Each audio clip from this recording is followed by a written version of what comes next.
Olá, eu sou a Kun e estou aqui para falar com vocês a respeito da hibridização sp2 no carbono. Vocês todos sabem que o carbono é tetravalente. O que quer dizer ser tetravalente? Ele faz 4 ligações covalentes, 4 compartilhamentos de pares de elétrons, onde em cada um dos pares, cada átomo contribui com um elétron. Para isso, é necessário que para cada ligação covalente o átomo tenha um orbital semi-preenchido. Mas vejam, se o carbono é tetravalente, ele precisa ter então 4 orbitais semi-preenchidos no nível de valência. Vocês sabem que o carbono é de número atômico 6 e a distribuição eletrônica dele é essa: 1s2, 2s2, 2p2. O segundo nível é o nível de valência, último nível, composto pelos subníveis S e P. O que eu sei do subnível S? O subnível S só tem um orbital com 2 elétrons. Quando tem 2 elétrons em um orbital, esses elétrons devem ter spins opostos. Subnível P, 3 orbitais. E quantos elétrons eu tenho para colocar? 2. Como os coloco? Pela regra de Undy, que diz Undy que devo colocar um elétron em cada orbital e depois voltar completando. Como são 2, 1, 2. Portanto, no estado fundamental, o carbono só tem 2 orbitais semipreenchidos. Então, ele só poderia fazer 2 covalentes, mas ele faz 4. Então, se ele faz 4, é porque antes de fazer as ligações, ele sofre algum processo. E esse processo, então, é a hibridização, tá? Como que acontece? Olha, aqui eu tenho o carbono no seu estado normal, estado fundamental, que é primeira camada com 2 elétrons, segunda camada no subnível S, 2 elétrons, no subnível P, mais 2. Quando o átomo de carbono é solicitado para fazer ligação, ele recebe uma porção de energia e essa energia faz com que este elétron seja ativado para saltar para este orbital que ainda está vazio. Então, passaremos a ter o estado ativado. Por que estado ativado? Estado com mais energia do que o fundamental. E nesse estado ativado, o primeiro nível não se altera. No segundo nível, nós vamos ter o 2s com apenas 1 elétron e o 2p agora com 3 elétrons. Porém, no caso da hibridização sp2, nós temos o carbono já sendo avisado de que ele precisa fazer uma dupla ligação. Então, eu quero o carbono, neste caso, com essa estrutura, uma dupla ligação. E nas ligações duplas, nós sabemos que uma ligação é do tipo sigma, a outra é do tipo pi, sendo que ligações simples são todas do tipo sigma. Ligações do tipo sigma aceita mistura de orbitais de espécies diferentes. A ligação pi não aceita. A ligação pi só acontece em orbital p e puro, tá? Você vai me perguntar, e por que tem que misturar os orbitais? Porque vejam bem, aparentemente a situação está resolvida. Criamos 4 orbitais semicheios e é isso que eu preciso para que o carbono seja tetravalente. Mas são orbitais de espécies diferentes. É necessário que esses orbitais se misturem para que eles tenham uma energia semelhante, tá? Só que agora eu não posso misturar o orbital S com os 3 orbitais P, porque eu vou ter que reservar um orbital P para a ligação π. Então, se eu vou ter que reservar um orbital P para a ligação π, o que é que eu misturo? Eu misturo um S e 2P. Um S e 2P. Por isso que a hibridização se chama sp2. Então, no estado híbrido, nós teremos assim. Nós teremos 3 orbitais híbridos, cada um deles com um pouquinho de característica de S e um pouquinho de característica de cada um dos 2 orbitais p que eu misturei. Então, por isso cada orbital desse se chama sp2. Cada um com um elétron. E nós temos separadinho um orbital que nós vamos chamar de p puro. Ele não se misturou. Esse orbital p puro, ele está reservado para uma ligação pi, que forma então a ligação dupla, tá? Nesse caso, vejam bem, nós temos 3 orbitais híbridos. Os orbitais híbridos, eu já contei a vocês que eles perdem o seu formato e passam a ter o formato apenas de uma bexiga, não é? Ó, os 3 orbitais híbridos ficam distribuídos desta maneira. Eles ficam distribuídos de maneira plana. E se eles estão distribuídos de maneira plana, vocês vão de concordar comigo que esses ângulos aqui, ó, são todos de 120 graus. Por que 120 graus, pessoal? 360 dividido por 3, 120 cada um.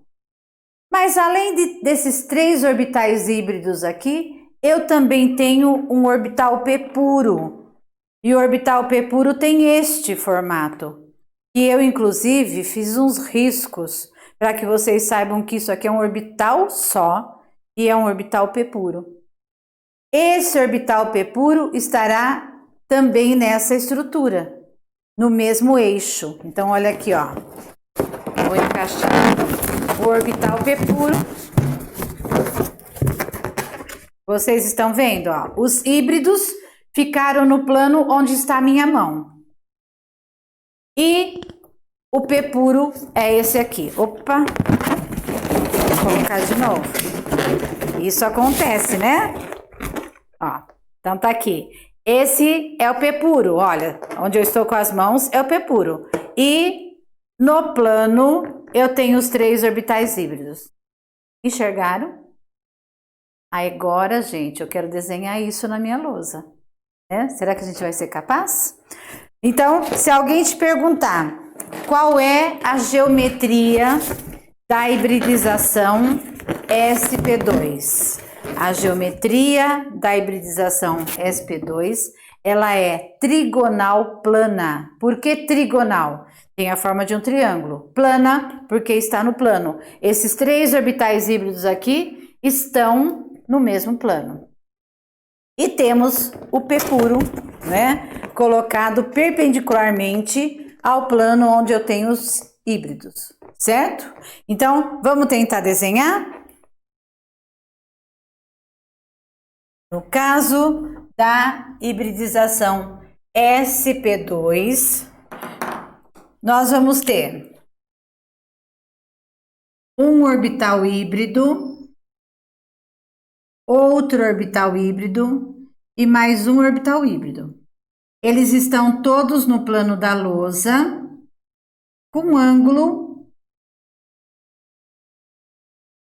eu vou chamar de alfa, e esse ângulo vale 120 graus.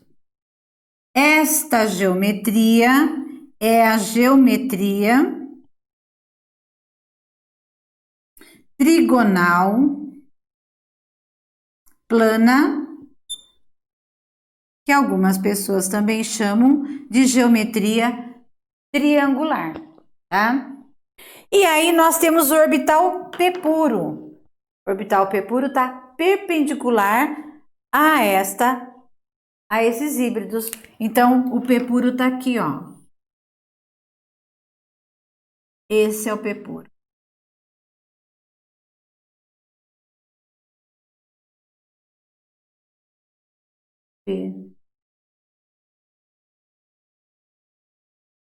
Ficou claro, pessoal?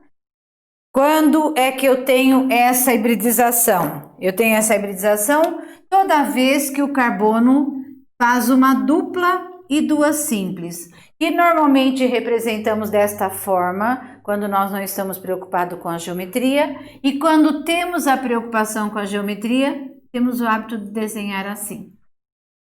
Correto? Ficou bem claro? Muito bem. Se eu quiser representar uma molécula, então vamos pegar uma molécula simplesinha.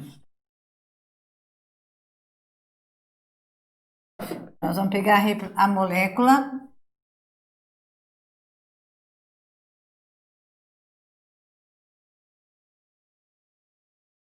do eteno, ou também chamado etileno. Então, o que eu sei dessa molécula? Olha, eu tenho aqui 2 carbonos e os 2 carbonos estão híbridos sp2, porque eles têm uma dupla, tá? Então, eu vou desenhar o primeiro, olha. Os orbitais híbridos estão aqui. Aí nós temos o orbital p puro.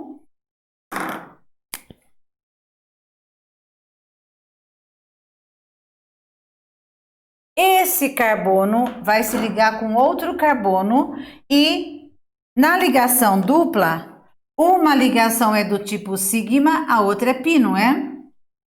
A ligação que é do tipo sigma é por interpenetração. Então, o outro carbono está aqui, ó. Um orbital híbrido, outro orbital híbrido e mais outro orbital híbrido. E aqui nós temos o P puro do segundo carbono.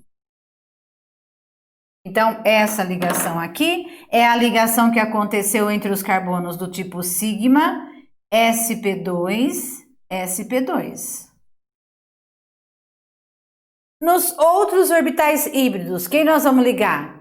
Hidrogênio. E o hidrogênio, que vocês sabem que tem número atômico 1, ele é 1s1. Então, o orbital dele é esférico, que é subnível S. Então, aqui teremos um hidrogênio, outro hidrogênio,